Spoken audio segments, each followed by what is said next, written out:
बिस्मिल्लाहिर्रहमानिर्रहीम। अस्सलाम वालेकुम। आप देख रहे हैं हालात। मैं हूं सईद चौधरी।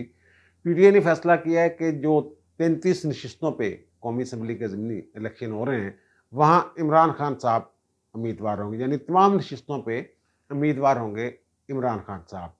और पीडीएम ने पहले तो ऐलान किया था, जनाब हम इलेक्शन ही नहीं लड़ेंगे, इमरान खान के मुकाबले में इमरान खान लड़े, अकेला ही लड़ता रहे, हम ज़मीनी इलेक्शन में नहीं जाएंगे। अब वहाँ क्या सिचुएशन बन रही है? क्या ये मुनासिब होगा कि ये नशिस्तें खाली छोड़ दी जाएँ इमरान खान के लिए? और फिर एक बड़ा आइनी बहरान जो है, वो सर उठा रहा है। वो बहरान क्या है? वो किसकी वजह से है? इमरान खान तो खैर जमहूरियत और आइन के साथ खिलवाड़ कर ही रहे हैं, तो पीडीएम की तरफ से भी कुछ शायद ऐसा हो रहा है कि एक आइनी बहरान आइंदा इलेक्शन से कबल ये पैदा हो सकता है। और फिर अजीबोगरीब किस्म की एफआईआर दर्ज हुई है जनाब। परवेज़ इलाही साहब का ड्राइवर पकड़ा गया है, उनका कोई गनमैन पकड़ा गया है, शराब पकड़ी गई है, और फिर एक मुकदमा दर्ज हुआ है मोहम्मद खान भट्टी, जो प्रिंसिपल सेक्रेटरी बना लिए थे परवेज़ इलाही साहब ने अपने बतौर वज़ीर आला। असल में तो वो सूबाई असम्बली के, पंजाब असम्बली के सेक्रेटरी हैं। उनके खिलाफ और वो जो एफआईआर है एंटी करप्शन एस्टेब्लिशमेंट ने जो दर्ज की है, उसमें अदालती शख्सियत के दामाद का नाम भी है, मुनस का भी है, परवेज़ का भी है।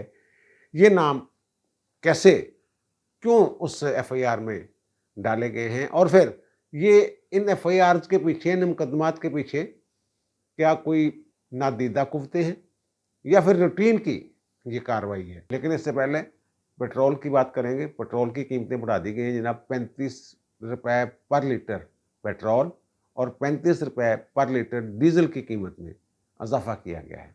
एक दिन पहले ही ये कीमतें बढ़ा दी, बल्कि 2 दिन पहले ये यकम से इजाफा होना होता है, इतलाक होना होता है। इन्होंने ये 29 जनवरी को ही ये इजाफा कर दिया। वजह उसकी ये बनी कि पेट्रोल पंप्स पे लाइनें लग गई, वो पेट्रोल दे नहीं रहे थे, वो कह रहे सप्लाई नहीं आ रही। जिस तरह डॉलर एकदम ऊपर गया है 250-260 पे, तो सबको ये अंदाज़ा था कि पेट्रोल की कीमतें बढ़नी ही बढ़नी हैं।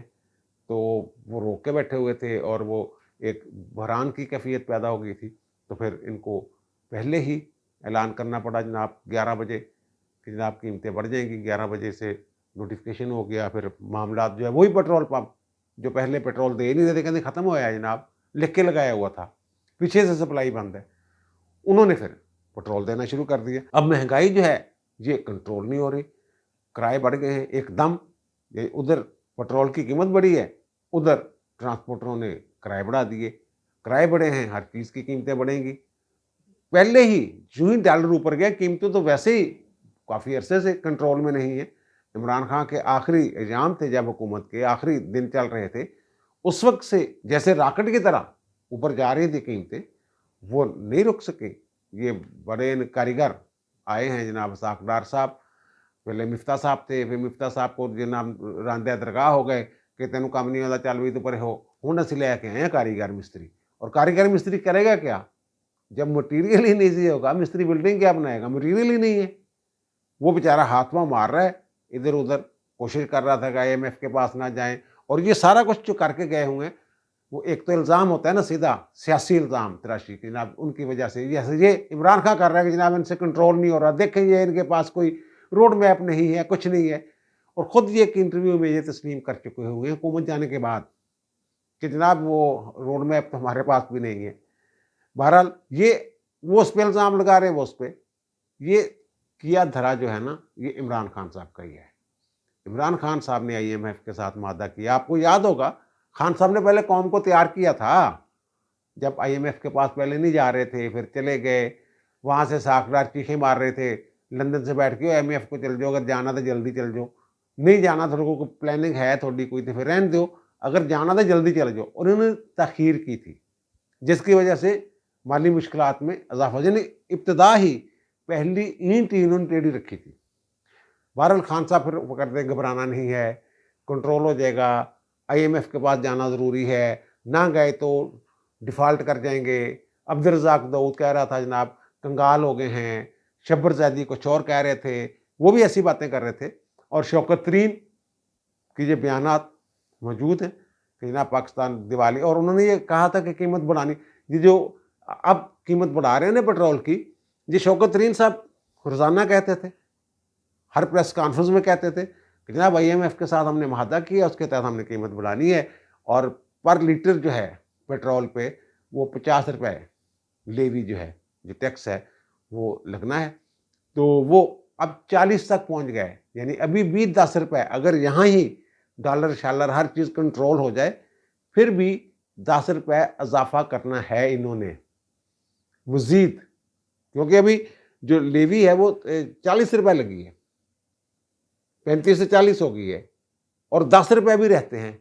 50 का मुआहदा करके गए थे, और इन्होंने चालाकी ये की जाते जाते कि वो जो पेट्रोल की कीमतें बढ़ाने के बजाय कम कर गए और फिर उसको फ्रीज कर दिया, क्योंकि इनको पता था कि जो मैं तो जा रहा हूँ, आने वाले हैं उनके गले में फंदा डाल जाऊं। वो फंदा ऐसा डला है कि पूरी कौम के गले में वो फंदा फंसा हुआ है। अब वो जो इनकी जो प्रोपेगेंडा मशीनरी है इमरान खान की, वो इतनी तेज़ है कि हर आधे घंटे बाद कोई ना कोई बंदा इनका टीवी पे वो बयान दे रहा हो, प्रेस कॉन्फ्रेंस कर रहा होता है, ट्वीट कर रहा होता है, जो भी है वो काम में लगे हुए हैं।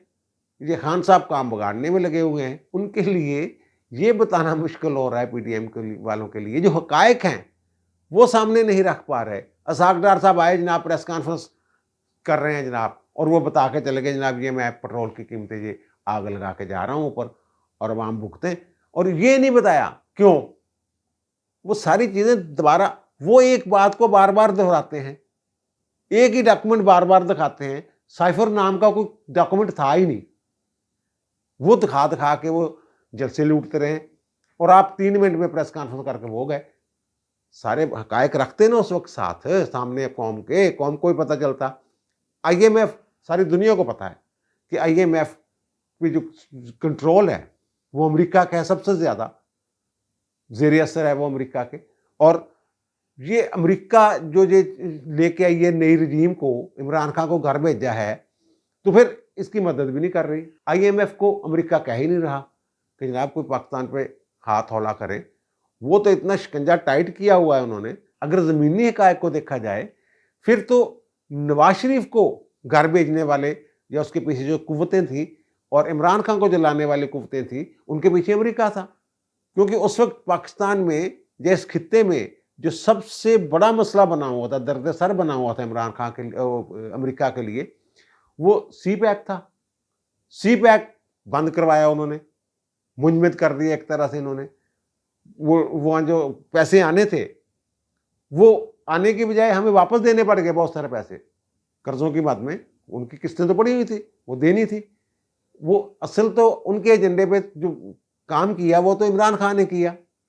अब भी मे भी उनके भी जो इमरान खान इतने बड़े बड़े शातराना चालें चल रहे हैं, तो हो सकता है जो इन्होंने वो वक्ता डाला हुआ है PTM को, हो सकता है इनके पीछे कुछ ऐसे ही लोग हों जिन्हें ऐसी शातराना चालें समझा रहे हो। बहरहाल ये इतना बड़ा फैसला किया है इन्होंने। अब अगर IMF खुदा न खास्ता जवाब दे देता है, वो प्रोग्राम को अपने को मुकम्मल नहीं करता, फिर तो मज़ीद मसाइल पैदा होंगे। क्योंकि पूरी दुनिया जो भी पाकिस्तान को कर्जे शर्जे देने होते हैं, या ग्रांट तो अलग चीज़ है ना, जो इमदाद जिसको हमने नाम दे दिया वो होता तो वो कर्जा ही है, तो वो सारे IMF के साथ जुड़े होते हैं पूरी दुनिया के, इवन सऊदी अरब के भी। वो जो हम बड़ा जिसको अपना दोस्त कहते हैं, वो कहते हैं IMF अगर मुआहदा कर लेता है, कर्जा दे देता है, तो इसका मतलब ये है कि जिसको वो कर्जा देता है वो मुल्क इस काबिल है कि कर्जा वापस कर सके। उन्होंने एक पैमाना बनाया हुआ है IMF को। अगर ये मिल गया तो वाकई जो पैसे पूसे आने वाले हैं वो पाइपलाइन में फंसे हुए हैं, वो मिल जाएंगे। अगर खुदा न खास्ता कोई ऐसा हो गया तो फिर जो ज़ाहिर है वो तो सौदेबाजी कर रहे हैं। कोई एक तो सामने की सौदेबाजी होती है डॉक्यूमेंटेड, कुछ पीछे भी यकीन दहानियाँ होती होंगी। जैसे मैं कह रहा हूँ अमेरिका के ज़ेर असर है IMF, तो मे भी उनका भी जो तरला शल्ला मारना हो अंदर खाते, कोई बादशाह उनके साथ अनरिटन कोई मुआहदा या यकीन दहानियाँ, या अंडरस्टैंडिंग, जो भी नाम कह लें, बहरहाल ये खान साहब बुरा फंसा गए हैं। अब आते हैं जनाब 33 नशिस्तों पे इमरान खान साहब अकेले तने तनहा पीटीआई के उम्मीदवार के तौर पे इलेक्शन लड़ रहे हैं। इनमें एक सीट तो ऐसी है जो इनकी है भी नहीं, वहां भी ये इलेक्शन लड़ रहे हैं, और वो है शेख रशीद वाली सीट, रावलपिंडी वाली।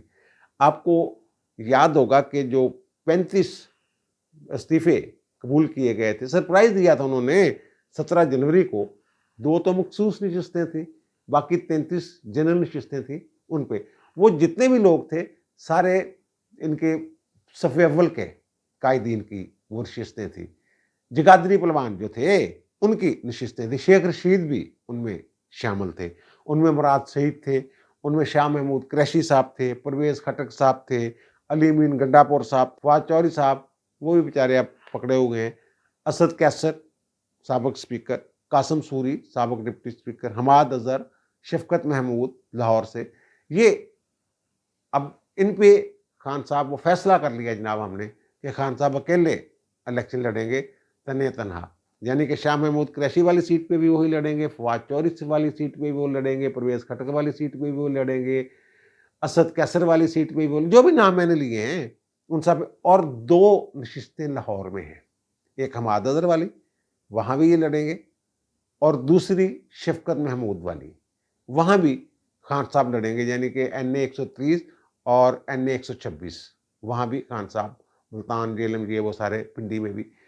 तो क्या लाहौर वाली जो नशिस्तें हैं ये नून लीग दे देगी प्लेट में रख के खान साहब को? अगर ये तमाम नशिस्तें खान साहब जीत भी जाते हैं तो सिर्फ एक सीट ही होएगी ना, अगर वो हलफ उठा लेते हैं जाके, या तो 33 खाली रहेंगी। अब खान साहब ये क्या खिलवाड़ कर रहे हैं? 33 नशिस्तों पे ज़िमनी इलेक्शन जो हो रहे हैं उन पे कौमी खजाने के करोड़ों बल्कि अरब से ज़ायद जो हैं वो अखराजात आने हैं, और खान साहब ने सिर्फ एक सीट। अब मेरी जो पीटीए वालों से बात हुई है उन्होंने कहा जनाब हमें तो बयानिया चाहिए। बयानिया ये है कि अगर ये मुकाबले में आ गए और हमने शिकस्त दे दी फिर तो खान खान बल्ले बल्ले, अगर ये नहीं आते खान के मुकाबले में, जैसे कि मौलाना फजल रहमान ने ऐलान किया था, तो फिर हम कहेंगे देखें जनाब ये इलेक्शन से भाग रहे हैं, ये इलेक्शन नहीं लड़ना चाहते, डरते हैं खान से, इस चक्कर में पड़े हुए हैं, और ये नहीं देख रहे कि कौम का, कौमी खजाने का, जमहूरियत का, पार्लियामेंट का कितना नुकसान हो रहा है। जो मैं कह रहा हूँ कि एक आइनी बहरान जो है वो पैदा होने वाला है, वो ये है कि इस वक्त जो हमारी कौमी असम्बली है, ये आइन में तरमीम, अगर पूरे अरकान, तमाम अरकान मिल भी जाएं राजा रियाज की अपोजिशन समेत, फिर भी ये आइन में तरमीम नहीं कर सकती। हमारी मौजूदा कौमी असम्बली जो है, आइन के तहत 342 नशिस्तें हैं हमारी कौमी असम्बली की, और आइन में तरमीम के लिए 2/3 चाहिए, यानी 228 बंदे चाहिए आइन में तरमीम करने के लिए। और आइन में तरमीम करनी पड़नी है अब इनको, ये मैं बता रहा हूँ, इसी को मैं कह रहा हूँ कि आइनी बहरान पैदा होने वाला है। इस वक्त 127 नशिस्तें जो हैं इन इस्तीफों को मिला के ये खाली पड़ी हुई है, और मौजूदा अरकान जो हैं उनकी तादाद है सिर्फ 215, यानी जितनी तादाद चाहिए अरकान की उससे 13 अरकान जो हैं वो कम हैं आइन में तरमीम के लिए। ये मैं बात कर रहा हूँ। जब आखिरी इस्तीफे मंजूर किए थे ना इनके स्पीकर ने, तो उस वक्त बड़ा जनाब रोला पड़ा था जनाब कि ये पता नहीं क्या हो जाएगा, पार्लियामेंट जो है ये जो कानून साजी करेगी उसकी कोई अहमियत, वो क्यों नहीं होगी भाई? वो आइन में सीधे सीधे लिखा है कि अक्सरियत राय के साथ जो हाजिर अरकान हैं उनके साथ वो कानून साजी का तो इशू ही कोई नहीं है ना।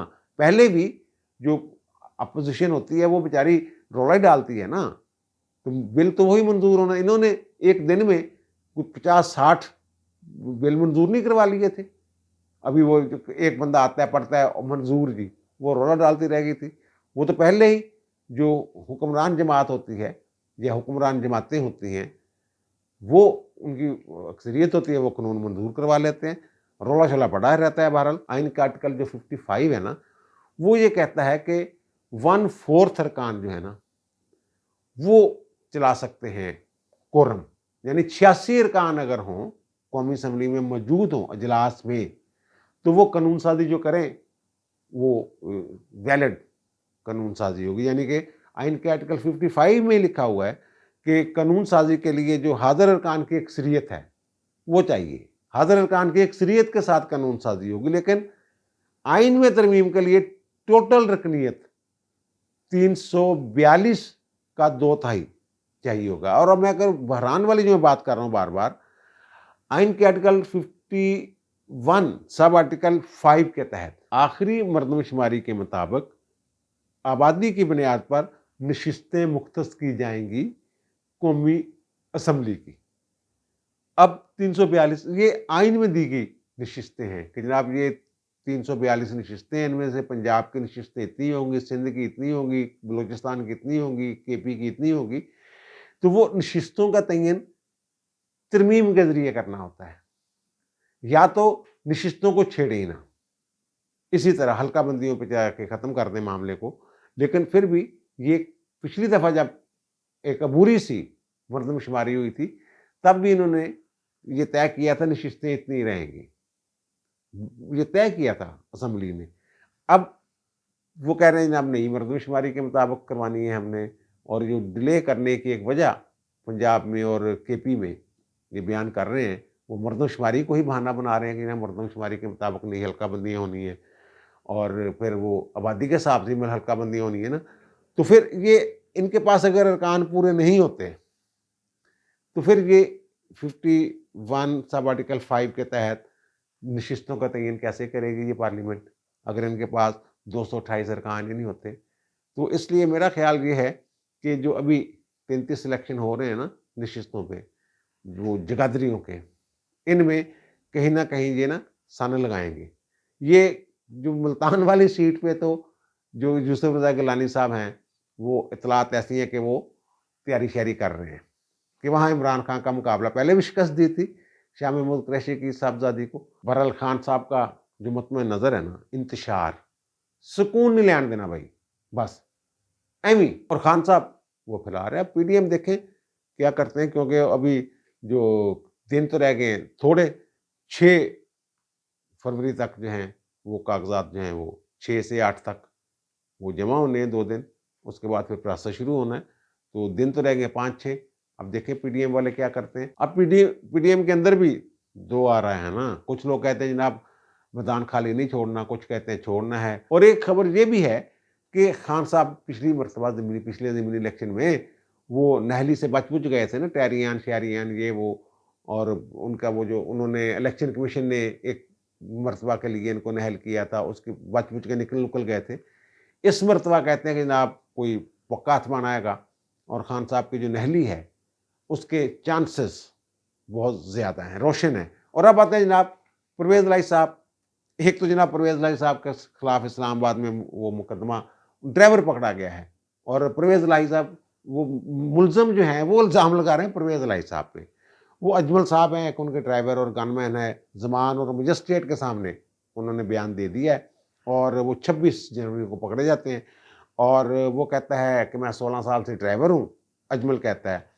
تو پنجاب ہاؤس میں کوئی فہیم نام کا بندہ ہے، وہ فرنٹ مین ہے پرویز الہی کا، پیسے پوسے وہی دیتا ہے، پارٹیز کا اہتمام بھی وہی کرتا ہے، اور لڑکیاں چھڑکیاں جو ہیں پارٹی کے لیے بلانی ہوتی ہیں وہ بھی وہی بلاتا ہے. عاصم چیمہ اور ارشاد نام کے 2 بندے ہیں، وہ پارٹیز کا خرچہ بھی اٹھاتے ہیں، رہائش کا خرچہ بھی اٹھاتے ہیں، وہی لوگ ہیں.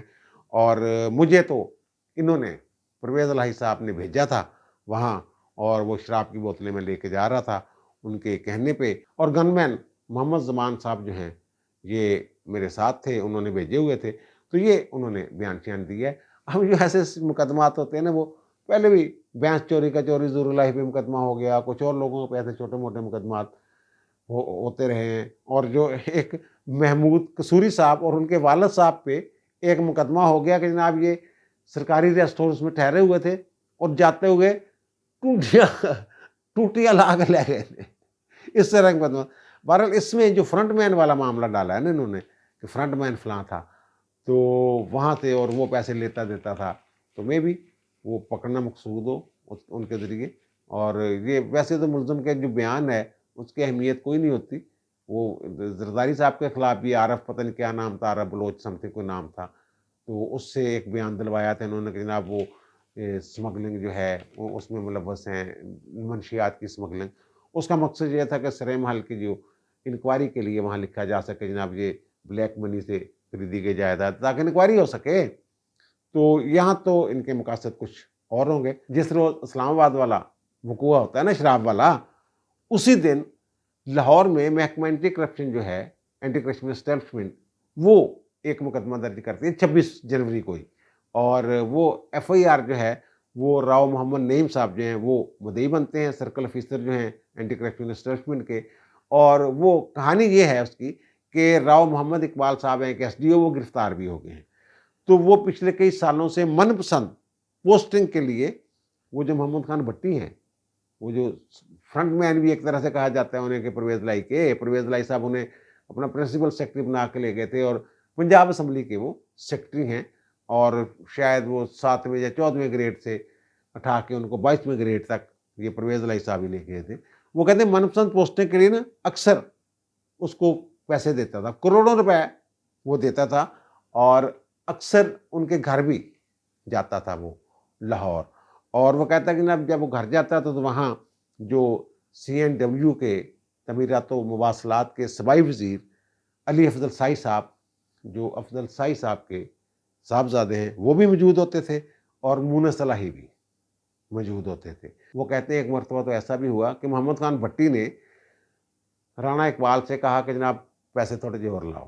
اس نے چوں چراں کی تو اس نے ننگی گالیاں اس کو دی، لیکن اس میں ضرورت نہیں ہوئی رانا اقبال میں کہ وہ اٹھ کے آ جاتے۔ وہ کہتے ہیں اس وقت جس تک وقت یہ وقوع ہوا گالیاں چالیاں اور پیسے مزید پیسے دینے کا، اس وقت علی افضل سائی جو ہیں وہ بھی وہاں موجود تھے۔ اب پھر اس میں انہوں نے کچھ اور لوگوں کے نام بھی کچھ 6-7 جو ہیں ایس ڈی او سے لے کے ایکسین تک، ایس سی تک افسروں کے نام گنوائے ہیں کہ اس نے بھی اتنے پیسے دیے، اتنی کیک بیکس، اتنی رشوت، اتنی کیک بیکس، اتنی رشوت، اور وہ 46 کروڑ، اور 2 کنسٹرکشن کمپنیاں اس میں شامل کی ہیں، نوید کنسٹرکشن اور رضا کنسٹرکشن۔ انہوں نے کوئی 46 کروڑ روپے جو ہیں اس کی وہ کرپشن کی اور رشوت دی، کیک بیکس، کمیشن کھایا، اور پھر وہ ایف آئی آر درج ہو گئے، ظاہر ہے معاملات آگے چلیں گے۔ اس کی جو عبارت ہے نا، مجھے ایسے لگ رہا ہے جیسے رانا محمد اقبال جو ہے نا یہ شاید وعدہ معاف گواہ بن جائے۔ اب جو 2 سیاسی شخصیات ہیں، علی افضل سائی صاحب جو chief justice Lahore high court کے داماد ہیں مسٹر جسٹس محمد امیر بھٹی صاحب کے، وہ اور مونس صلاحی۔ اچھا، تیسرا آخر میں ایک اور بھی انہوں نے ساتھ یہ کیا ہو کہ یہ جو افسر ہیں سارے جن کے خلاف ہم بتا رہے ہیں، یہ مونس صلاحی اور پرویز الہی اور جو محمد خان بھٹی ہیں، ان کے گھر کی لونڈی بنے ہوئے تھے، ذاتی ملازم بنے ہوئے تھے۔ اور وہ ظاہر ہے اس کا مطلب کہ پیکس اور رشوت یہ وہ مال ادھر سے ادھر، ادھر سے ادھر۔ اب یہ جو دونوں شخصیات ہیں، ان کا نام دیکھیں، یا تو پھر یہ اگر وہاں بیٹھے ہوتے تھے یہ، تو پھر تو یہ باقاعدہ اجتماعی طور پہ سارا کام کر رہے ہوتے تھے۔ جناب ٹھیک ہے، جناب وزیر صاحب بھی بیٹھے ہوئے ہیں، مونس علائی صاحب بھی بیٹھے ہوئے ہیں، بھٹی صاحب بھی بیٹھے ہوئے ہیں، سودے بازی ہو رہی ہے، اس طرح کی سٹوری بنتی ہے نا۔ تو یا پھر یہ ہو سکتا ہے کہ مونس علائی اور یہ جو سی این ڈبلیو کے وزیر تھے علی افضل سائی صاحب، یہ گواہ بن جائیں کہ جناب ہاں ایسے ہوا تھا میرے سامنے۔ بہرحال ایف آئی آر میں جن کا بھی نام آ گیا ہے ان کے خلاف انکوائری تو ہونی ہے، ٹھیک ہے نا۔ ابتدائی طور پہ سرکاری افسروں کے خلاف، پھر سرکاری افسروں کے بیانات کی روشنی میں پھر سیاستدانوں کے خلاف، پھر پرویز لائی، پھر مونس لائی، سارے اسی طریقے سے معاملہ ہوگا۔ اب یہ اس کے پیچھے سٹوری کیا لگ رہی ہے، وہ کل کے ویلاگ میں نے ذکر کیا تھا کہ مینج کرنے کی باتیں میں نے کی تھی نا، کہ بہت سارے جناب معاملات ہیں، اور یہ وہ اشارے جو ہیں وہ یہی مل رہے ہیں۔ کسی کی ضرورت نہیں ہے کہ ایسے ہی وہ علی جو سائی ہے اس کا نام ڈال دے، چلو مونس اور پرویز الہی کی بات الگ ہے، ان کا نام ایسے ہی ڈال دیا جائے، بیچ میں ایف آئی آر میں شامل کر دیا جائے نام ان کا، تو اس کا مطلب یہ ہے کہ کچھ اور نادیدہ قوتیں جو ہیں وہ بھی ان سارے معاملات میں، اسلام آباد والے میں، ادھر بھی اطلاعات، یہ کاف لیگ والے تو اب میں سچی بات ہے وہ یہی کہہ رہے ہیں کہ کچھ نادیدہ قوتیں ہیں جو ہم سے ناراض ہو گئی ہوئی ہیں، کہ ہم نے ان کی بات نہیں مانی، ہم پہ بڑا پریشر تھا کہ اسمبلی نہ توڑیں، عمران خان کے ہاتھوں مجبور ہو گئے، ہم نے توڑ دی۔ اور پھر جو لاہور ہائی کورٹ میں بینچ بنچ بن رہے ہیں، کچھ معاملے بعض کا تو الٹا بھی پڑ جاتا ہے کہ کسی کو دباؤ میں لانے کے لیے اگر کام کیا جائے اور وہ اکڑ جائے تو الٹ بھی ہو جاتا ہے کام۔ لیکن بہرحال یہ ساری چیزیں ایک دوسرے کے ساتھ، کل والا جو میرا ولاگ ہے نا، اس میں نے مینج کرنے کی بات کی تھی کچھ لوگوں کو، ٹھیک ہے نا، یہ اسی کا تسلسل ہے۔ اب دیجیے مجھے اجازت، انشاءاللہ دوبارہ ملاقات ہوگی نئے ویلاگ کے ساتھ۔ اللہ تعالیٰ آپ پر، مجھ پر، ہم سب پر مہربان رہے۔ اللہ حافظ۔